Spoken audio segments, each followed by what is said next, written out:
So again, you guys should have out that Black African American Civil Rights Movement packet.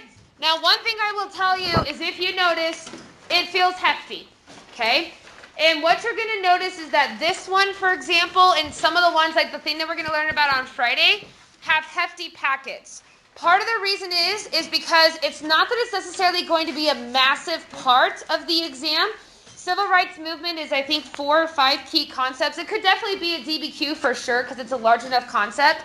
But the issue is there are literally so many events, and you never know which one's going to be talked about. Do you guys remember when we did the progressive era and we learned like 45 different things, but we only tested like 4 of those things? Same thing with African American civil rights. We have a pretty good idea of what approximately is going to be on the exam, and I'll focus on the ones, I'll star the ones that are going to be the most common ones that you're going to see. But the civil rights movement is such a big, massive topic, and we never know what it's going to be on, which is why it's kind of a little bit of a bigger packet. One of the things that you do need to know is this first page. So this first page, I would put must know. This is the biggest summary because there are 2 different key concepts on this front page. And both of them are, if you want to write down, you need to know the similarities and differences between these different strategies. So there's 4 strategies for the civil rights movement, and you need to know examples. Yeah, that's fine. Okay? So again, you need to know the similarities and differences between these different strategies, and you need to know examples. And that's going to be the most likely thing that you're going to see on the exam. I would say that this front page is the best summary of what to study. So let's talk about the different strategies of how they're going to work towards civil rights. And as we go through the examples today, and a little bit about half of class next time, is I want you to be looking at which strategies. So the first one is going to be legal strategies. So if you want to put next to legal strategies, any Supreme Court case decision. So if you see anything like Brown v. Board, with the word court, Loving v. Virginia, anything that looks like a Supreme Court case is going to be considered a legal strategy.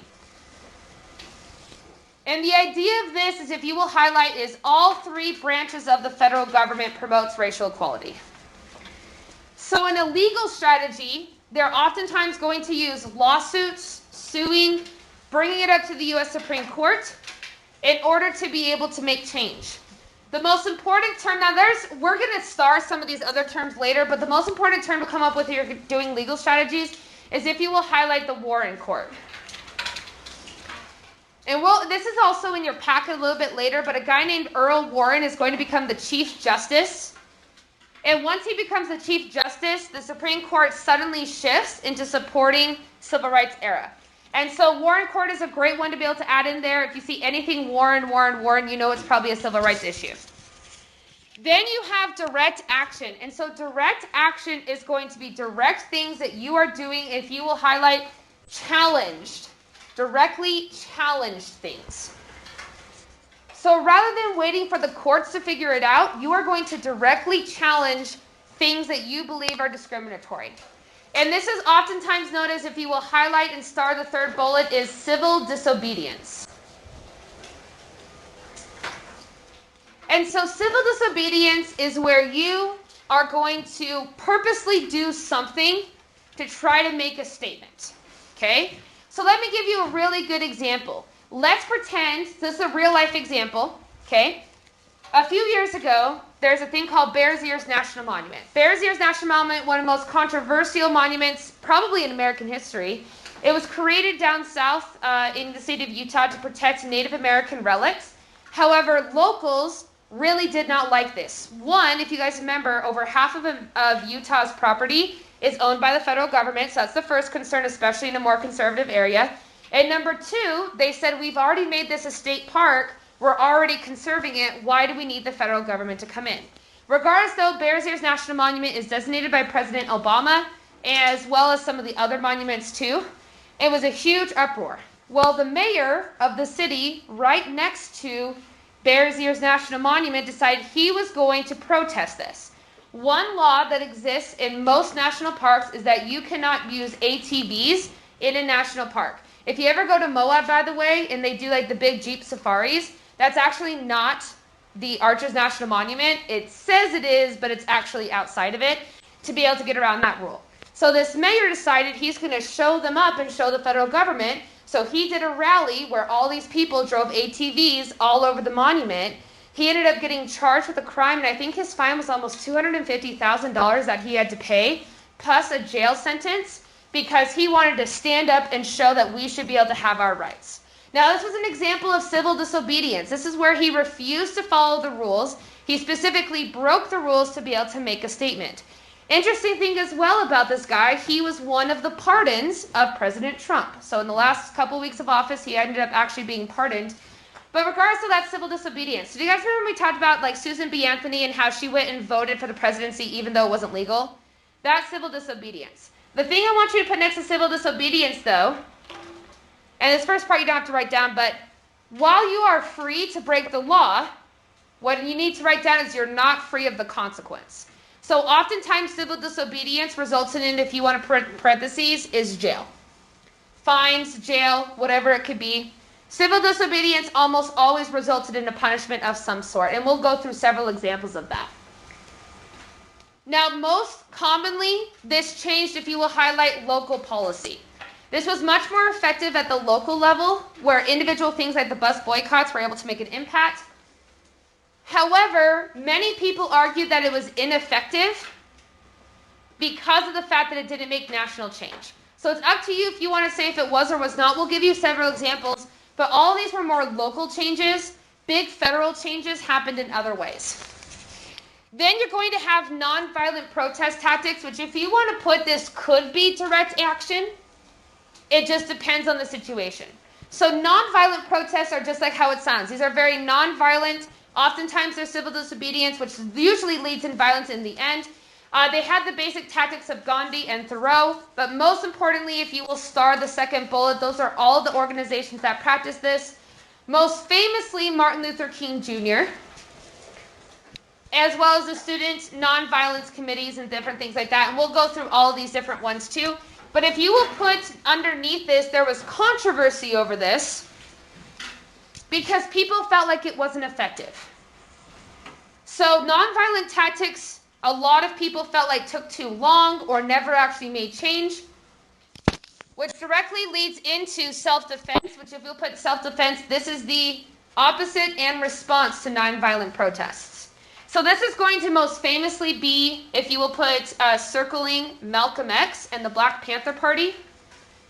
They said a better, more direct way is to say self-defense. If you are going to push me, I'm going to push you back. One of Malcolm X's most famous things that he said is if, he said the pushback and things like that, but he basically said, if you're going to shoot me, I'm going to make sure I pull the gun first. Okay? And self-defense, we'll talk about Malcolm X, very controversial. I will tell you as we go through this, one thing to keep in mind, there are a lot of people that support Malcolm X. There's a lot of people who support Martin Luther King Jr. And I think a lot of times we see Martin Luther King Jr. as like the guy that everybody followed. There was a lot of people who did not like Martin Luther King Jr. There's a lot of people who didn't like Malcolm X. So as we go through these, you're going to start to realize that there was a lot of controversy with both of them. For example, Martin Luther King Jr.'s views on Vietnam, for instance, was very, very controversial. So when we go through these different things, there is no right or wrong answer. You just need to know what their differences are and some examples. Make sense? Okay, so let's go into our mega timeline. So again, I'm going to highlight the most common things that you're going to see. We're going to skim through others. We just never know what the AP exam is going to throw at us. So this is a timeline of the civil rights movement. Like I said before, you're going to have a pretty big gap in things that you're going to see on the AP exam. They have not done a civil rights era DBQ in a long time. I think it would be a really good one, especially with all the things that happened last summer. You start to see trends. Like the Me Too movement happened one year, and then all the essay questions the next year were about women. So we could see a civil rights. I think it would be a really good essay. Regardless, though, we're going to go all the way back to the Civil War ending. Now, the Civil War ending is not going to be your HC for the Civil Rights Movement.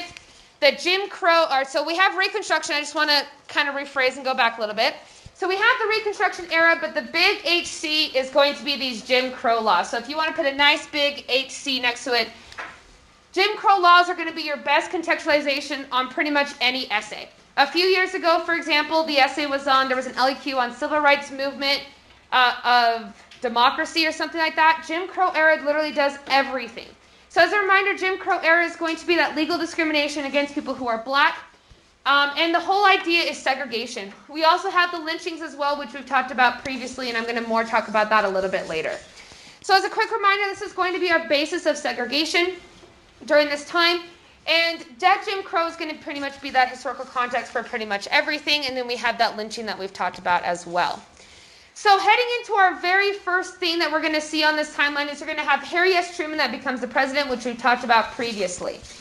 Right after Harry S. Truman becomes the president, you're going to have Jackie Robinson. Now, Jackie Robinson's very unlikely to be on the AP exam, but it's a good one that you can throw into as an outside evidence. But notice these dates. Make sure you star 1945 because you need to make sure that you know this is right after World War II. And depending on the essay prompt, it depends on what you can and can't include on the AP exam. So Jackie Robinson, to give you a little bit of a background on him, Jackie Robinson is going to be a really big star athlete. In fact, he actually competed at UCLA in 4 different sports, and he was a varsity letterman in all 4 of those different sports. So Jackie Robinson was extremely good, and by the way, I just want you to notice that he actually, so you have baseball, which was his, most famous one, but he also lettered in football, basketball, and track. So he was a really, really good star athlete, and he is going to join the U.S. military. Now, he is not drafted into the military. He willfully joins. Remember that double V mentality that we talked about before? If we win abroad, we'll win at home. Well, unfortunately, he didn't ever get that opportunity. You see, what happened is he was on a bus at one of the military bases, and there was no room at the front, there was no room at the front of the bus because there was too many spaces, so he was asked to move to the back of the bus. What does this sound familiar to?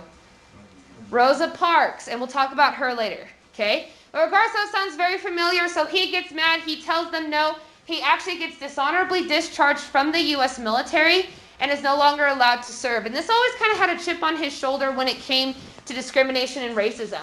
So regardless, though, he's most famous for being a baseball star, but that isn't necessarily what he is known for. He's known for overcoming that discrimination.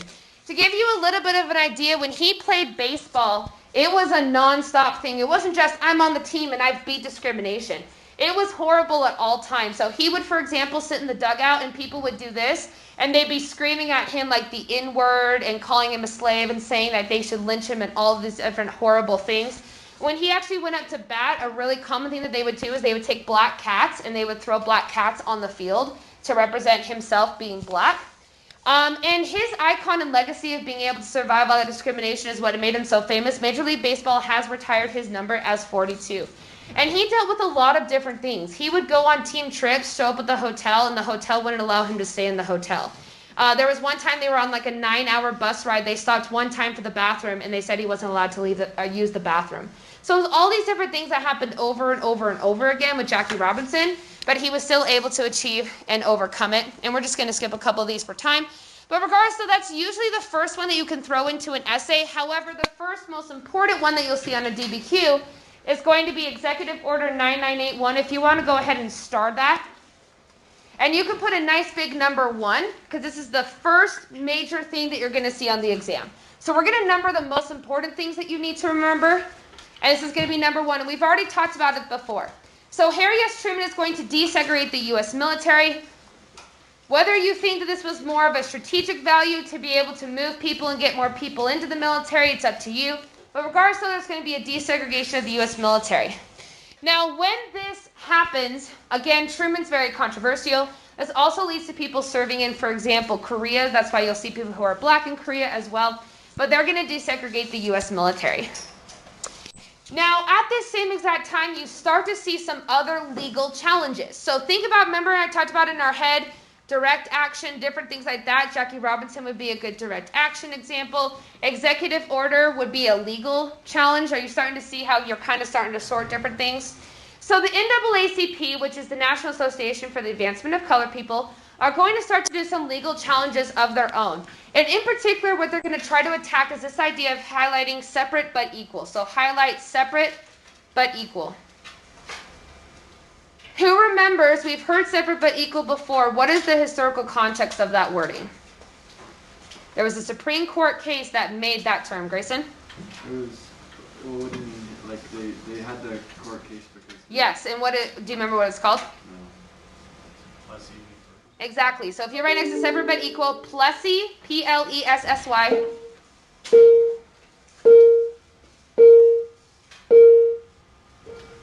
v.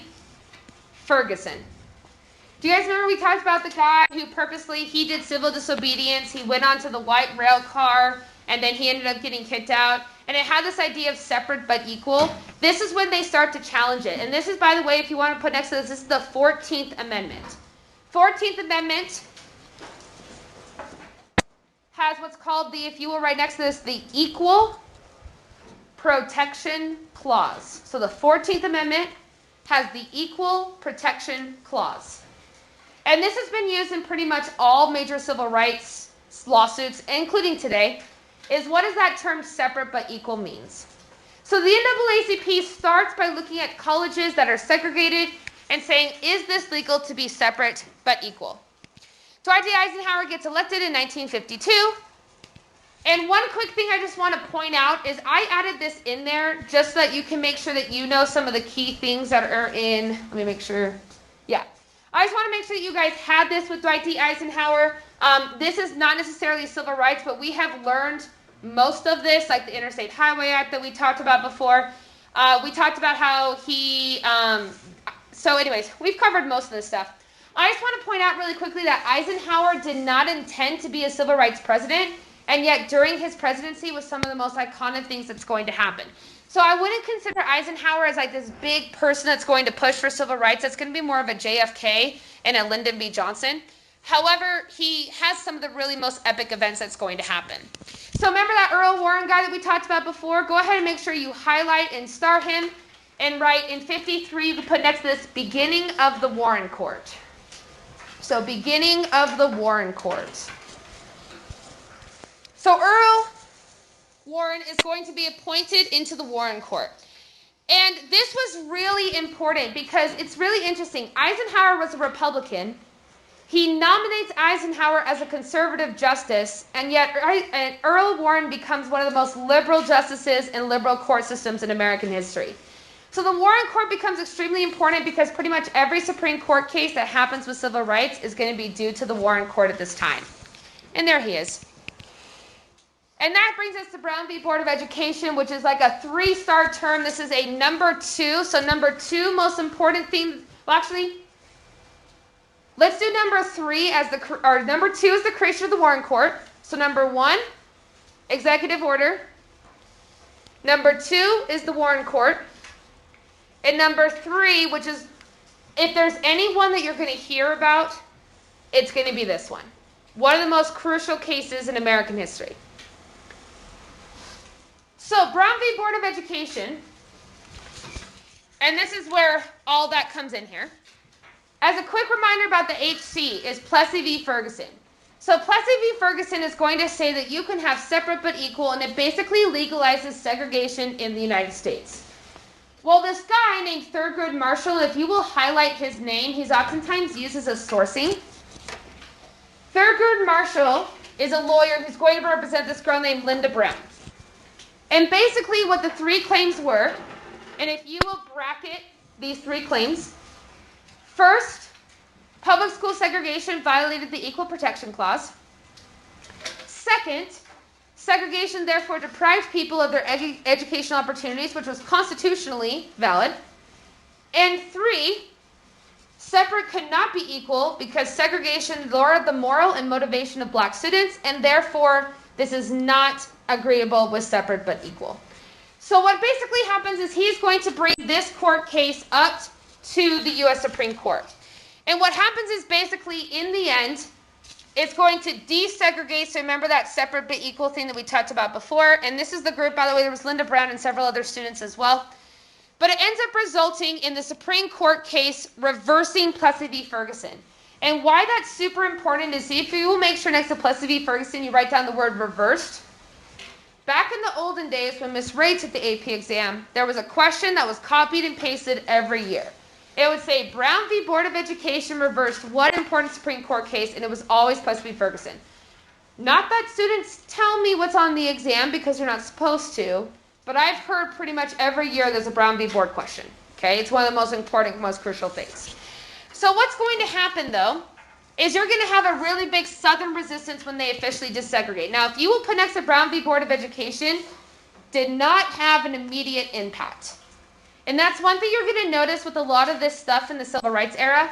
There was no immediate impact. Everything took a slow amount of time to actually be able to make an impact. Yeah. So if we were to get this on a DBQ, would that be a change or continuity? So it's how you argue it, right? So if you had a DBQ question that said something like, evaluate the extent to which the civil rights era impacted the lives of probably minorities, because I bet they would bring in other minorities as well, but who knows what they're going to do. What you could do is if you had Brown v. Board, it did make a change. It eventually did desegregate, but you have a lot of students that will say that this was a continuity instead, because it took about 15 years to fully desegregate the school system. And some schools were segregated even up until the 1980s. And if you ask some people, they say that they're still segregated, whether that be by environmental factors, whether that be by how they draw school boundaries. A couple years ago, there was a really big lawsuit in, I think it was Mississippi, because in Mississippi, they still had black and white proms, as in that's what they called them. The school had a black prom for the black students, and they had a white prom for the white students. And there was a big lawsuit over that. And so you could argue that it never actually desegregated it, but I personally think it's more of a continuity, although you could argue it is a change. And that's just because with everything in here, but then again, you'd argue everything was a continuity, because it took so long to actually desegregate. Okay? So what happens is immediately you have Southern resistance. And basically what happens is they felt like this was actually, instead of more of giving rights to people, they felt like, if you will highlight, a threat to state and local authority. By the Supreme Court getting in and meddling with the local authorities, you have now violated my Southern rights again. Are you starting to hear some like pre-Civil War ideas to states' rights kind of an ideas? And one of the documents that they're going to do is, if you will highlight, is the Southern Manifesto. This is a really good sourcing that I personally think would more than likely be the source on the DBQ. And basically the Southern Manifesto said, we denounce the court's decision and we will completely resist the enforcement. And this also brings a rise to, if you will highlight, the KKK reemerges. So once Brown v. Board happens, the KKK comes back and physically and literally blocks people from being able to enter. Now this also led to this idea of this massive resistance. So if you will highlight massive resistance. And massive resistance was the policy that basically, we're going to desegregate the schools, but we're going to make it almost impossible to actually desegregate them. So for example, they said, sure, you can desegregate, but if you desegregate, you have zero funds from the state government to actually run. They also would do things, for example, as cutting off utilities to different schools that had actually desegregated. It was a total mess. So to give you an idea, to Grayson's point, so Brown v. Board of Education is in 53. By 1962, only 0.5% to 1% of non-white school children were in integrated schools. So Grayson, I guess that would be my thing. Is this a success? It doesn't take 10 years to only have 0.5% of students actually in desegregated schools. So it's up to you of how you want to argue it. But that's a really great comment. I appreciate that. So basically what's going to end up happening is you're going to have this desegregation, and you immediately start to have things that are going to push back. Now I do want to warn you, as we go through this stuff today, you are going to see today and on Friday, because we're going to do a little bit on Friday, you're going to see swear words, you're going to see the N-word, you're going to see really disrespectful things. So just know that you're going to see some of that stuff. I know some of you are really sensitive to that wording, but we're using it in the time period. Doesn't mean that you can use it. We're using it in the time period. Okay? All right. So again, so Earl Warren did that. So then you're going to have Emmett Till. And Emmett Till is a great, if you will, put next to this, outside evidence. And it's one that you're probably not going to forget. And this was really, if you will put next to this, the moral cause of why people said we need to end segregation. So let's talk about who Emmett Till was. So this is Emmett Till. Emmett Till grew up in Chicago. And while there was segregation in the North, and we're not saying there wasn't discrimination, it was not as bad as the South. And I do that with a caveat, because it was still really bad. But he, for example, had several white friends. He went to a semi-integrated school. He had a lot more rights and abilities. Well, most of his family lived in the South. And his mom one summer decides that she's going to send her son to the South to visit his family. Now, when she sends him to the South, she tells him, like, hey, it's different in the South. You can't do what you did up here. Like, be super, super careful. And she was always super nervous that something was going to happen to her son, Emmett Till. Well, he goes and he visits his uncle. And while he's there, he begins to hang out with his cousins and different things like that. Well, one day, he and his friends is going to go to the Bryant convenience store. And while he's in the Bryant convenience store, it depends on what you want to interpret that happened. But what most people believe is that Emmett Till had a gap between his teeth. So when he breathed in and out, it automatically kind of made a sound as it went through his teeth. But regardless, though, if you ask the Bryant family, what happened is as he was walking down the aisles, he whistles and basically catcalls the white owner of the store. Now, more than likely, is that what he intended to do? Probably not. Maybe he did, and he was just from the South. We'll never actually know. What we know is that she went and told her husband, who then went and told her brother, his brother-in-law. That night, Emmett Till is asleep in his uncle's home when both the husband and the brother-in-law show up at the house and said, "You need to bring us Emmett Till." He brings Emmett Till. Now, this is always when I hear people that say, "Why did you do that? Why did you give up Emmett Till?" Well, they're going to do it to you what they could possibly do to him, and at this point, you're just hoping for the best. Regardless of what happens is that they're going to take Emmett Till, they bring him nearby to a nearby river. They're going to shoot him, tie him to a cotton fan, and then throw that cotton fan into the river. Now, they eventually find Emmett Till's body 3 days later, and I'm about to show you those images. Just know it's very graphic. This is a kid who's been killed and put into water, so just be prepared for that. But what happens is he ends up being found.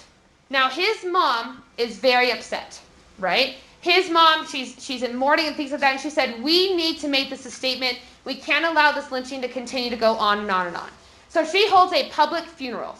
So all the people are able to come into this public funeral. 20,000 people show up at this funeral and see Emmett Till. So again, mourning. So this is, by the way, her at that casket. And this is Emmett Till. Emmett Till.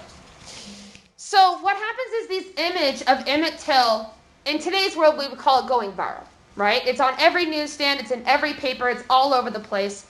And what happens is everybody's obsessed with what happened with Emmett Till. And these images of this public thing gets really put out there, and everybody wants and starts to believe that there should be change. An interesting story, by the way, if you're interested in knowing more about Emmett Till or experiencing it, if you go to the African American Smithsonian Museum, his coffin, the original coffin, is actually in the Smithsonian. And you might say, how is that possible? Well, what happened is that when Emmett Till was buried, they basically let it go into complete disarray. The people who were in charge of the cemetery didn't really care about Emmett Till. We're going to talk about in a second why they exhumed his body. They ended up exhuming his body. They moved it to a new casket and then reburied him in an unmarked place where people don't know where he is because there was so much desecration to his casket. And then it ended up, what they found out too is his casket wasn't even buried in the ground. They threw it into a shed and never actually buried him. And so his original casket, which is the one shown here, is at the Smithsonian, and you can go visit it, and it plays the music that was playing at the same time, and you can go visit his casket. Regardless, though, is what's going to happen is they're going to have a trial. So you're going to have the husband and the brother-in-law that are going to go on trial. Now remember, this is a trial with your peers, which are 12 white men in the South. Are they going to be found innocent or guilty? You're going to be found innocent. In fact, the jury only deliberated for 15 minutes, and the judge said that it took so long because they went and got drinks and snacks. Okay? Regardless, though, when they go to do this, it becomes, let me see if I have it on here. The uncle ends up going up, and really famously, they said, "Who killed Emmett Till?" And he famously stands up and says, "There he be," points to the two of them and says, "That's who came and killed Emmett Till." Well, of course, they are found innocent. And this becomes a huge uproar. Once again, we have another lynching in the South where people are just completely found innocent and let go. This is where it gets a really interesting part of the story. You see, after that, people didn't want to go to their store anymore, and they ended up losing the business. They were both struggling really bad after this. So the husband of the girl who was whistled to allegedly, in the 1980s, went to a magazine called Look Magazine. Think of it today as like a Cosmopolitan or a Time magazine, one of these big magazines that you pick up. Well, what happened is that he said this entire story of how he did it, how his brother-in-law did it, what weapons he used, where he took them, what he said. Really big expose. Can he be tried again? No. Nope, because of double jeopardy. So he basically tells the entire world, sells his story for $500, says to the whole world that I actually did kill him, even though I was found innocent, and he can't be tried again. And so this Emmett Till story really kind of invigorated people morally and said, we need to do something about this, and instead begin to change it. By the way, what time do we end this class again? Can somebody remind me? 47. What's that? I think you said 47. 47? Yeah. Okay. And my watch. Hold up key to unlock. Somehow I locked my watch. Okay. 47. All right, so that brings us to the Montgomery bus boycotts. What number are we on in terms of labeling? 4. Go ahead and put this as number 4. Let me just double check to make sure I know what time. Okay, 47. Now the Montgomery bus boycotts, if you will put next to this, this is a great example of direct action. So this is one of the most common ones that you'll use on the exam if it asks you a question about direct action, is you're going to see the Montgomery bus boycott. So let me explain what basically is going to happen. Now you've all heard of this person before, right? Who's this? Rosa Parks. And what did Rosa Parks do? She sat in the back of the bus and started the civil rights movement, right? Well, that actually wasn't the case. You see, you might know her as the first person who sat at the back of the bus and different things like that, but that was actually not true. The first person was this, Claudette Colvin. Claudette Colvin was the very first person that really became public, where she refused to go to the back of the bus when the white section, or when the front of the black section was filled, and she refused to go to it.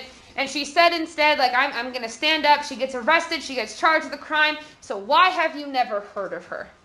Well, that's where it gets really interesting between the difference of Rosa Parks and Claudette Colvin. Claudette Colvin was a teenager.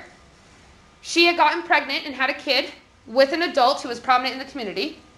She was a major delinquent. She had been in and out of jail. And she also had a pretty lengthy criminal record. Is she the perfect poster child for the civil rights movement? No. In today's world, what would happen? They'd tear her apart, right? They'd say, oh, there's all these different things, so they invalidate her. Rosa Parks, on the other hand, she's grandmotherly. No real criminal record. She had been pretty prominent and nice in the community. Everybody knew her as a nice, pretty grandma. Rosa Parks was chosen and selected. So anybody who thinks that Rosa Parks just like magically came up with this idea, it's incorrect. She was selected by the community to start this movement known as as pretty much now known as the Montgomery bus boycotts. So here's what happened. And by the way, this is Claudette Colvin back then. Just know, again, when we pick and choose history, everything is very calculated when it comes to things like this. So let's talk about what happened. So we have the poster child who's going to start this movement. Well, this is the actual bus, and you can actually go visit the original bus.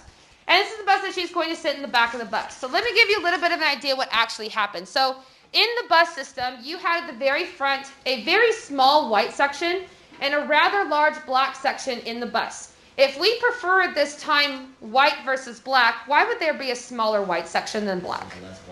Because there's less white people than black people on the bus. And that's because the vast majority of ridership that was on these buses were black. So it was actually pretty rare to have an entire section filled. Regardless, though, she sits in right behind the white section, and then they're going to tell her you need to move to the back of the bus. It's filled. She says no, and she ends up getting arrested.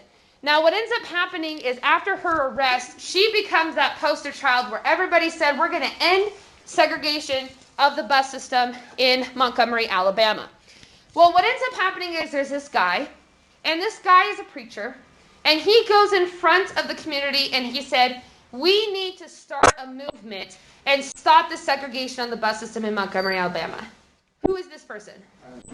Martin Luther King Jr. So this is when he starts. He's not the big famous person that you know of today. That's more of after I Had a Dream. But basically, he's going to be the starter of this person. Well, what they decide to do is they decide to do a boycott. And just like as you guys know, a boycott is when you choose not to do something to try to make a statement. So what they're going to do is they're going to encourage everybody to stop riding the buses. And they're going to come up with new ways, and they come together as a community to get people where they needed to go. Because the other thing is, too, people who are black tended to live really far away from everybody else. So the first thing they did is carpooling. So they're going to say, well, let's just do carpools together, get people to work, it'll be perfect. Well, then Montgomery, Alabama passes a law that says if you are driving, you cannot have more than one person outside of your family in your car at one time. What were they trying to do with that law? Stop the boycott. So then they said, well, we're going to walk to work. Well, then they made it a law that said that if you are walking, you have to walk on a sidewalk. And the poverty areas did not have sidewalks. And so they broke the law and arrested them and gave them fines. What were they trying to do with those laws? Stop the boycott. So then they said, fine, we won't walk, we'll ride our bikes. And then they made a law that said you can't ride your bike on the street at any given time. Again, same thing as always. So what ends up happening, you might say, well, why did they care, right? If they're black, why would they care? That's because 70% of the ridership was black, and all of a sudden the bus system actually went bankrupt in Montgomery, Alabama. It actually took only a few weeks for them to realize how much money that they were losing, and they did everything possible. They actually went to the federal government and requested that they force them to end the boycott, and it ended up reversing the policy. So what you need to know about the Montgomery bus boycott is this is the first success of direct action. So sorry, I have something in my throat. So the first success of legal challenges in terms of like lawsuits is going to be Brown v. Board of Education. The first major success of direct action is going to be the Montgomery bus boycotts. So this is when the SCLC is going to be first established. So if you will highlight and star the SCLC,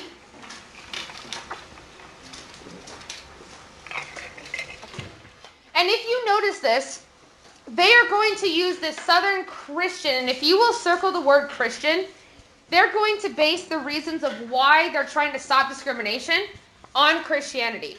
And you're going to really need to know that if you will highlight Martin Luther King Jr. and star this, Martin Luther King Jr., and this is what really makes it famous, is because he becomes the president. Now, if you starred that, if you will bracket these 4 bullets, and then I think we're at number 5, by the way, with our numbering. So if you go ahead and do number 5, most important thing to note is Martin Luther King Jr. So he said, do not fight, even with provoked. He be the opposite of self-defense. He was very inspired by Gandhi's movement as well as Henry David Thoreau's on civil disobedience. And if you want to highlight the civil disobedience or underline it, that was his whole idea. Civil disobedience. He actually ended up saying that part of the reason for this is Christianity. There's nonviolence in Christianity, love one's enemy in Christianity. And he ends up having all these different resistance. And one other one, too, if you want to draw an arrow from the SCLC down to the student nonviolence. So this is more the adults, and this is more at the college level.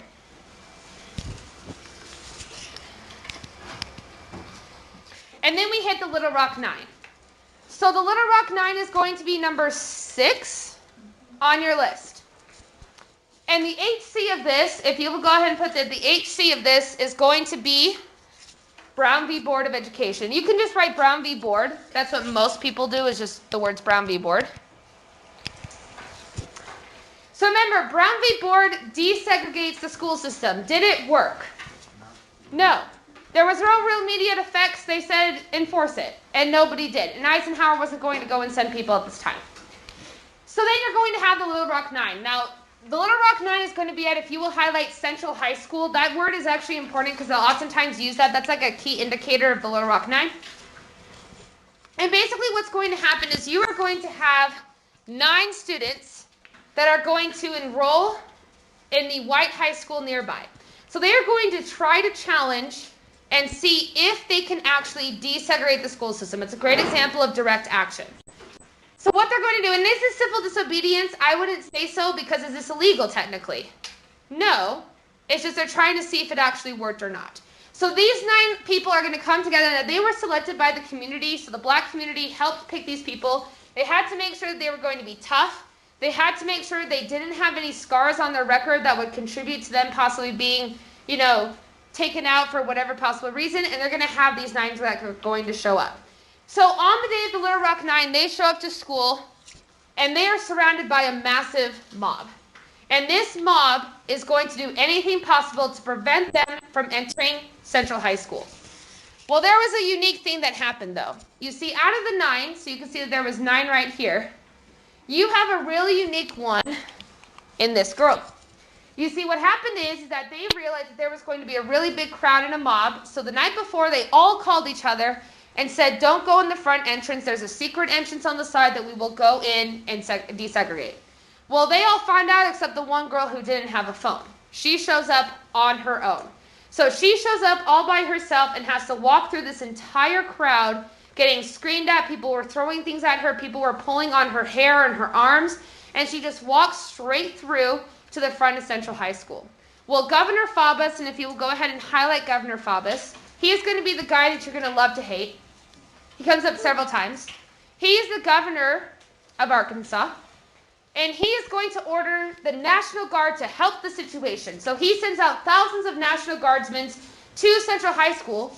But do you think that they're going to protect the people who are white or black? White. And they put, and this is Faubus right here, and they are going to put National Guardsmen in front of Central High School to block the people who are black from entering in. Now, this ends up going, again, viral. It's all over the TV. People are saying there needs to be something. You need to put, there's a thing about Eisenhower. Make sure you know that Eisenhower sends the military to reverse this decision. Now, did he want to be a civil rights president? No. But it forced his hand because he had to say, does the federal government reign or the state government reign? And so he's going to go and he's going to help desegregate this. Now, eventually what happens is the U.S. military is going to walk them into Central High School. They officially desegregate Central High School. All these kids quit and different things like that. We're not going to watch the clip just because of time, but if you want a really interesting episode, Oprah ended up having the original Little Rock Nine on the TV show. There's obviously some people who were missing because they had passed away.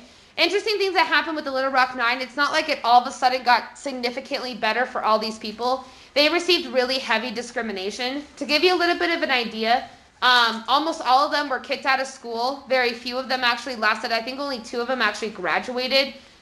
One of them, for example, had chili poured on her, like hot boiling chili poured on her, and she ended up, I think, spitting on another kid, and then she ended up getting expelled from school. Different things like that. So it wasn't like they magically got better. It was actually really horrible for them. One word to note, though, is that this episode, it's really, really great because they actually bring kids from Central High back, and they basically confront them and said, like, why did you do this? But there is the N-word laced throughout that, so just really be prepared.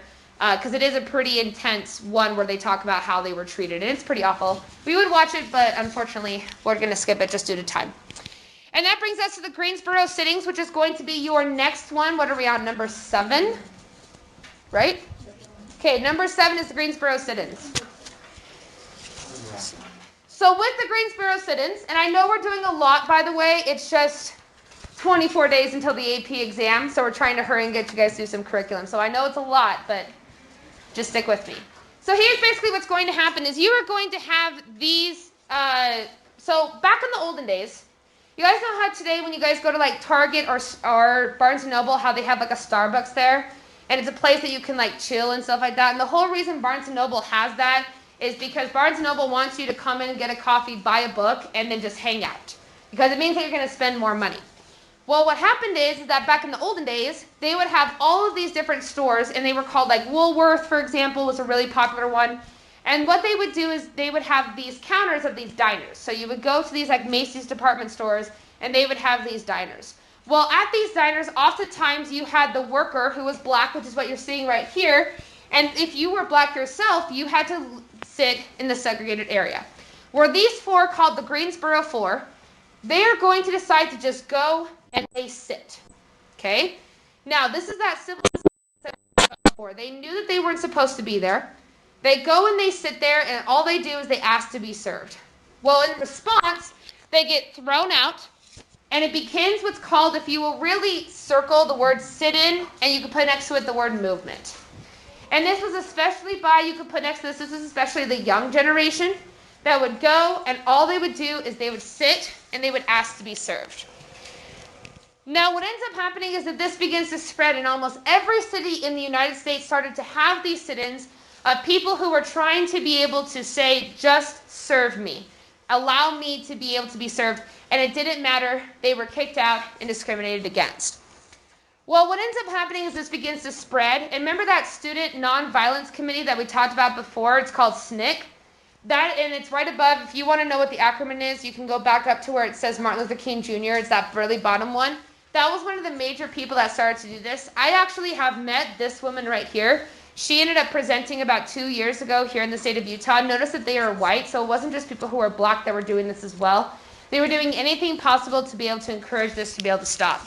Well, what ended up happening is a lot of cities actually ended up banning these. So instead of just kicking people out, they ended up just doing those citywide bans, trying to be able to stop these movements. And it ended up resulting in the desegregation of the lunch counters. In fact, most of them actually just removed the lunch counters. And they said, rather than giving you rights, we're just going to remove the thing that you want. Now, one thing to note about this as well is the original Greensboro 4 lunch counter is also at the African American Smithsonian. So if you ever want to see all these like key things, you can go visit it, and they have all those things that are there as well. So JFK is going to be elected, and really what you need to know next to JFK, we're going to talk a whole bunch about him later. But what you need to know for JFK is he becomes known as the civil rights president.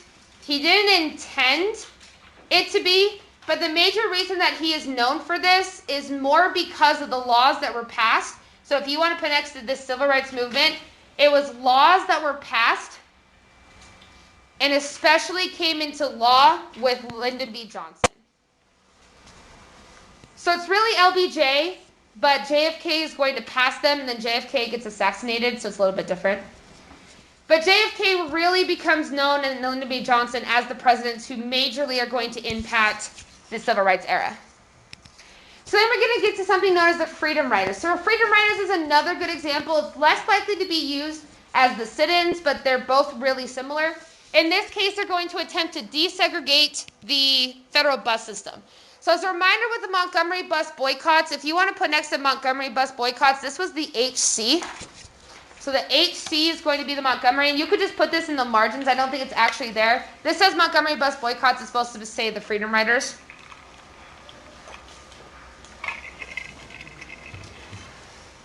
But basically what happens is they are going to do the interstate bus system. So they knew that there had been a law that had been passed that banned segregation on the public bus systems and interstate bus systems, and they're going to try to see if that actually works. So basically what happened is they end up going on these buses, and their entire goal is to get from one point to the other and see if they kick them off. So what ends up happening is that they go to do these freedom rides, and they were all over the United States. They started in Washington, D.C., and their goal was to get down to New Orleans. Notice that all of these get broken up, mostly because they end up getting destroyed or stopped in some manner. Now, we're going to skip around just a little bit. Now, the most famous of which is going to be in this case right here. One of these Freedom Rider buses was traveling along, and they ended up getting stopped in the middle of a bridge. Once they were stopped in the middle of the bridge, somebody's going to throw a firebomb into the bus. Now, there's a really great video, and I had this as well, but we're just going to cut it for time. The guy basically talks about, he said, we had to make a choice. Are we going to die by gunfire, or are we going to die by smoke? So they end up escaping. Nobody ends up dying, but it really became symbolic of those attempts to be able to stop it. Now, sorry, we're skipping ahead just a little bit. So what ends up happening is, in the end, several of these freedom riders get arrested by the state governments. And after they get arrested, people keep doing it over and over and over again until eventually, what you need to know is JFK sends the military to protect them on these freedom rides. So JFK is going to send the U.S. military, protects them to go on their freedom rides, and it officially desegregates the interstate bus system. Okay. And we are going to go ahead and we're going to stop there.